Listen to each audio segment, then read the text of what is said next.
Our brain makes about 35,000 decisions a day, and for almost none of them does it actually run the numbers properly. Instead, it takes shortcuts, quick mental rules that worked well enough for most of human history to keep getting used today, even in situations they were never actually built for. Most of these shortcuts happen entirely below conscious awareness, which is exactly why they're so hard to catch yourself doing in the moment. Today, we're breaking down 6 cognitive biases quietly steering your money, your relationships, and your judgment, usually without you noticing a single one of them happening. First, the one behind nearly every bad investment decision ever made: loss aversion.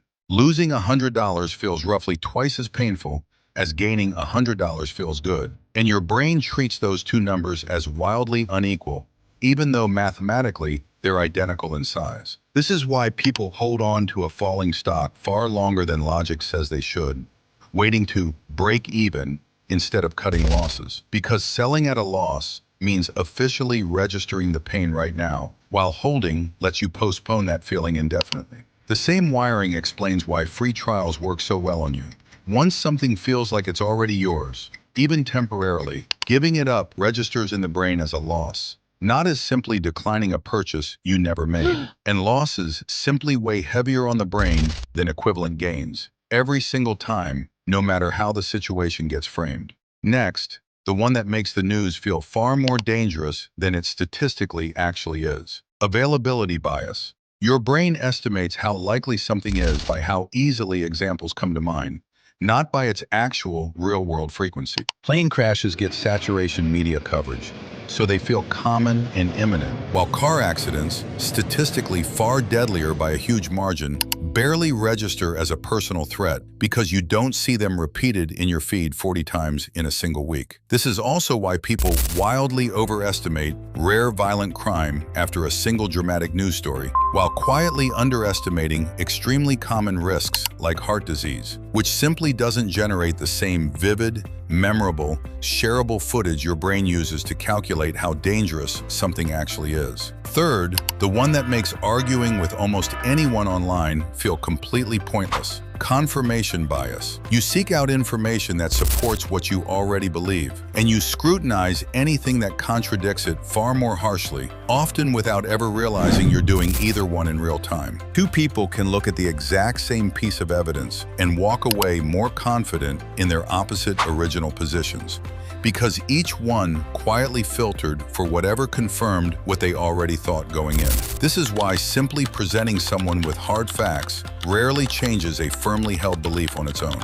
The facts get processed through the same biased filter that formed the belief in the first place, and inconvenient facts frequently get explained away or dismissed rather than genuinely absorbed and weighed fairly.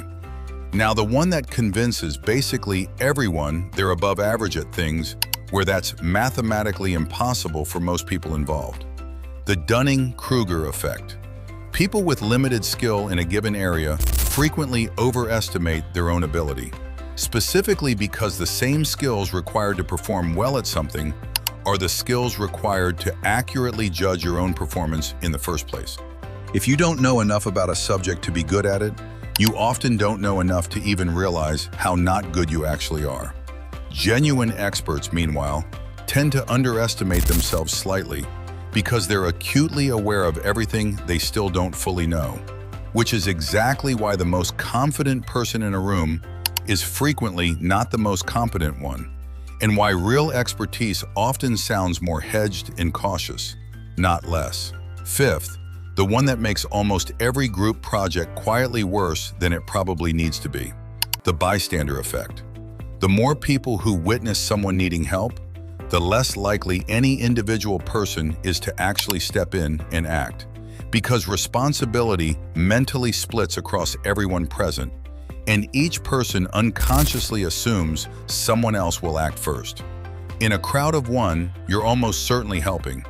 In a crowd of 50, you're statistically more likely to just stand there and watch. This isn't about people fundamentally being callous or uncaring. It's a genuine perceptual shift.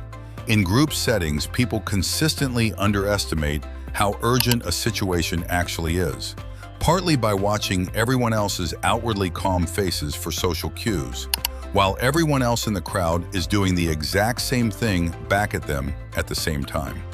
And finally, the one that makes every bad decision feel completely justified in the exact moment you're making it. The sunk cost fallacy. You keep investing time, money, or effort into something specifically because you've already invested time, money, or effort into it, treating past losses as a reason to continue rather than as genuinely irrelevant information about the future. The money's already gone either way you choose, but walking away feels like admitting the original spending was wasted, while continuing feels like protecting it, even when continuing guarantees losing considerably more. This is why people finish genuinely terrible movies, stay in relationships well past their expiration date, and keep funding failing projects at work, long after every actual signal available says stop now. The original investment is gone regardless of what you decide next, but only one of the two choices lets you keep comfortably pretending otherwise. 6 biases, 6 different mental shortcuts, and all of them running quietly in the background of decisions you'd probably swear under oath were purely rational. None of them make you unintelligent or weak-minded. They make you human, running ancient survival software on a modern operating system it was genuinely never designed for in the first place. Which one do you catch yourself falling for the most? Tell us in the comments. And if you want to actually test yourself, try naming the bias out loud next time you catch yourself justifying a decision you're not fully sure about. Subscribe. There's more nobody's telling you.